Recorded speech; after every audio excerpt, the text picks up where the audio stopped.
when the stakes are high, you will see how you show up and you can identify what that style is. So for me, I would have actually, if something difficult, really difficult happens or there's a conflict, I would sit back.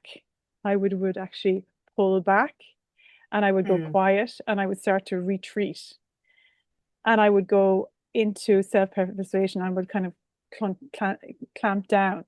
Where your style was to be more dominant and to go forward and start to be more aggressive with your tone as such. So the two different styles there that we identified as being really predominant in those hot spots, which when we become aware of that, that's a huge resource for us to become more empowered. Because the first step is to say, okay, to be aware that I'm actually doing that. Because I wasn't aware for many years that I was actually doing that. And Yeah. then the adverse effect of that is that things can pass you over. You don't act fast enough. You don't respond quick enough, and you don't say where you might have the answer. You might have the best answer, the best idea. You're not bringing it forward because you kind of went into shutdown mode where and you're letting other people dominate. Where for you, then you're feeling that you're coming forward. And what do you feel that was the downside of that?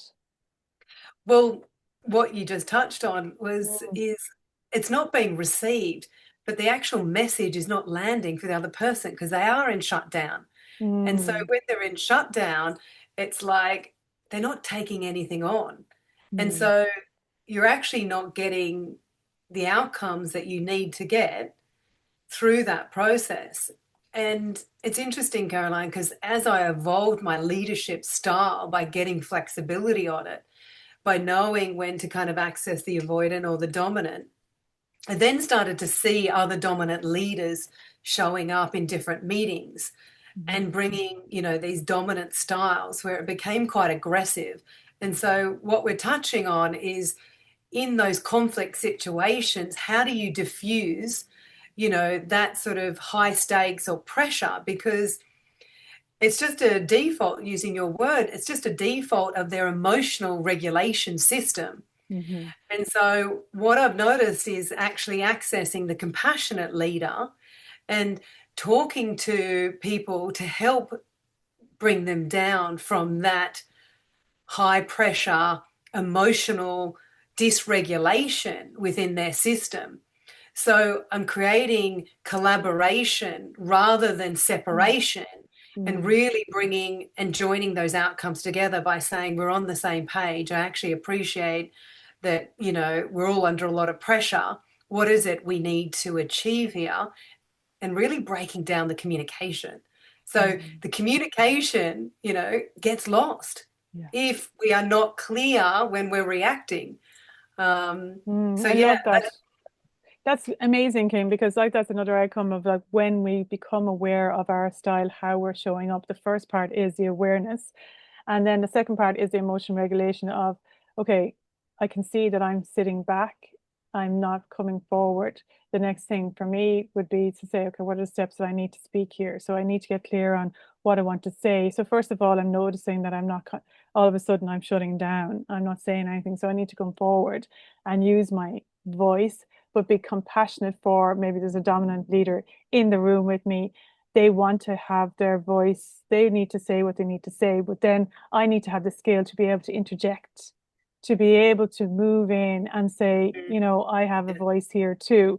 To have the skills to be able to say, excuse me, can I make my point here? I really appreciate what you're saying, but I'd love to make a point here. This is my viewpoint here. And you're being more forceful coming forward with your voice, where then it becomes more balanced. So then you're getting everybody's point of view. You're getting the dominant and the avoidant are more level. There's more equilibrium in the environment. And then you're actually accessing the best of both styles yes. in the room. And then you have got a much better outcome and maybe a faster outcome and a much maybe a higher quality outcome. It's not just one head. You're using everybody's skills in in the melting pot, in the team, and it just has a much more effective outcome. And that is in a reflection of what we're talking about, flexible psychology, because I've mentioned this many times, but it's just a word and people don't understand really what does that mean. The flexible psychology is number one, understanding your own psychology. And then the flexibility is like in the band I had here, that we have this is our shape, this is our style, but we can stretch our style to actually be flexible to be able to change how our leadership style is showing up. It's not that we have to change, we've just become a little bit stretchy and then we go back to, who we are. We're always coming from who we are in ourselves and honoring and accepting ourselves, but we need to be flexible to stretch ourselves beyond who we think we are. Yeah, I love that.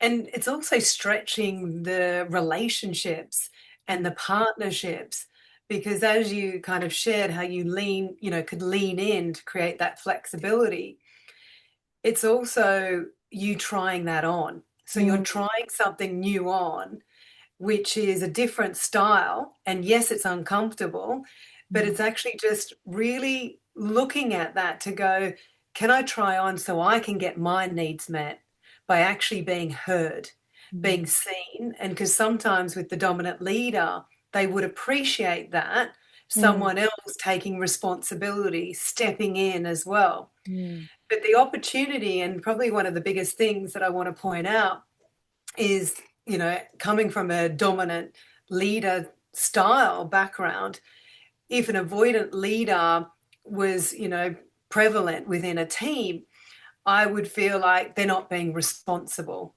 They're not stepping up. They're not doing the tasks. But what it came down to was the delivery, the way I was delivering it, to get the outcomes, but checking in with that person sometimes around how that landed for them, mm, to notice. And I would do that regularly. But sometimes when it's high stakes, you're kind of forgetting. And so, what I found myself doing, Caroline, and I don't know whether you've felt the same way, is we blame another person. We blame another person about how they're showing up and their real state.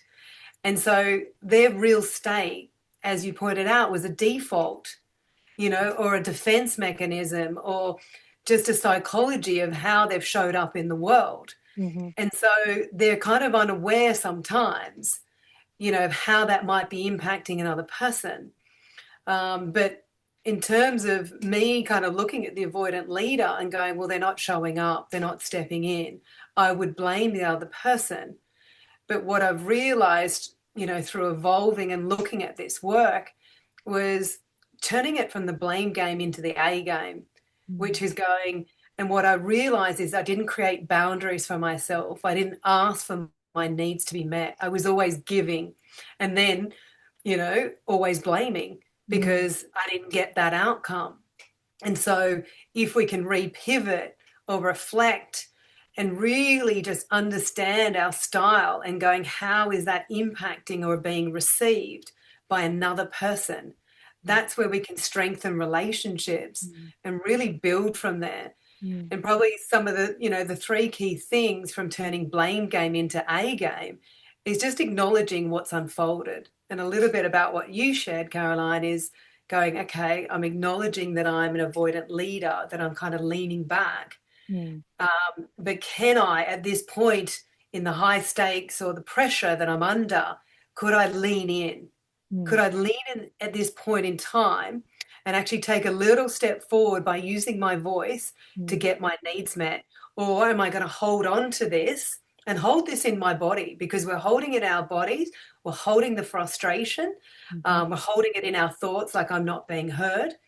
Um, but we could then go, take action. We could become aware and then take action in some simple way, and that's what I feel is really probably fruitful for a lot of leaders to be able to step up, mm. and go, right, I'm turning it from the blame game to the A game. And I I'm love actually that. starting to take acknowledgement of That's what I amazing. need. That's amazing too, because when you're thinking about that, catch yourself. If I'm blaming, then I'm not playing my A game. If I'm in Mm, default, I'm not in design. I'm not designing the relationship that I want love to that. create. So, it's also what you said there, I loved about the action. So I've had conversations lately actually with friends of mine and family as well around becoming aware of this, where noticing that some people have that dominant leadership style. And I was saying that they actually always take action. They're brilliant action takers. They'll take the action. Sometimes they mightn't take the right action, or it's more too forceful action. But actually, for the dominant leader to take less action, and for the avoidant leader to actually take more action, from an avoidance standpoint, they're not taking enough action. They have to come forward more. So it's just being Mm. aware of that in the baby steps and realizing that, okay, I'm noticing this about myself. And then I loved what you said about, the communication style, because by becoming aware of ourselves, and I would always use body language if you're trying to identify what leadership style you are showing up in or wearing or styling. Um, to look at people's become aware of people's body language around you. So when you're speaking to them in a meeting, how's their body language when you're speaking, and you're just going by default and everything that you've always done, and this is the way I show up, and I've led this way, and this is how I've got my outcomes up to now. Just watch and see, are their shoulders folding down? Are they actually putting their head down? Are they looking away? Are they avoiding contact like that? That means they're shutting down, so that you're not opening them up. You might be a little bit too dominant. So can you sit a little bit back and say, ask a question for somebody else's input, Mm. or when you could see a difference, then their body language might change, where the shoulders go back, they sit up straight, they lean in more, they start to smile more, their eyes light up. Just watching that to see when you're connecting with somebody and when you're not, when they're disconnecting. So then you can design your language around that.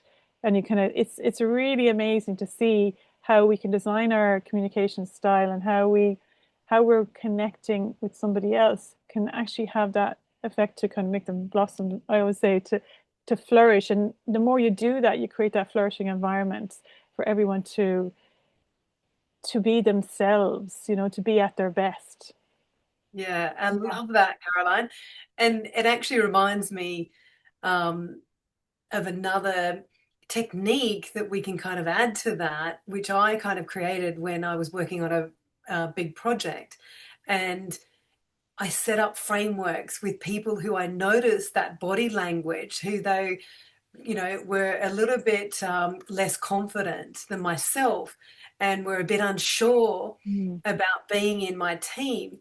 And so I could see that retraction. So I love that you've picked, that you've actually called that out, because these are the little nuances that we can pick up on as leaders Mm. to really then know, how can we bring people in? How can we nurture them? Because Mm. if we're understanding more about our style and how we're showing up, we can also then create a little bit of flexibility Mm. by not having to always be that person. Mm. Mhm. And so I used to flip the meetings where I'd have, other team members who would take over the meeting so they could be in a dominant position. And I would be in sort of, the avoidant sitting back Mm. leadership Yeah. style. And Yeah. so it created that balance, and, but setting up frameworks to communicate that, to sort of say, I'm here to support you, I'm here to back you, and I'm here to do, the not so fun stuff on the projects, and the great stuff as well. So And it, yeah. it can make life more enjoyable, because again, one of the main things to help people relax is a bit of humor, to actually lighten things up, especially if you're a dominant leader, to actually bring a few jokes in, a bit lighten up the atmosphere can help people relax as well. So even just practicing that a little bit as well, and I love that. yeah, bringing more of your personality in, and they can see the softer side of you, Yeah. because yeah, sometimes you feel like you're always driving and you lose your personality, you get too serious, Yes, yeah, exactly. and then it's so much better for us, as leaders, to be more relaxed and make the space an enjoyable space. That's always going to create a creative environment. And we talk about creative thinking, flexible psychology, and emotional intelligence are the top three skills for the 21st century.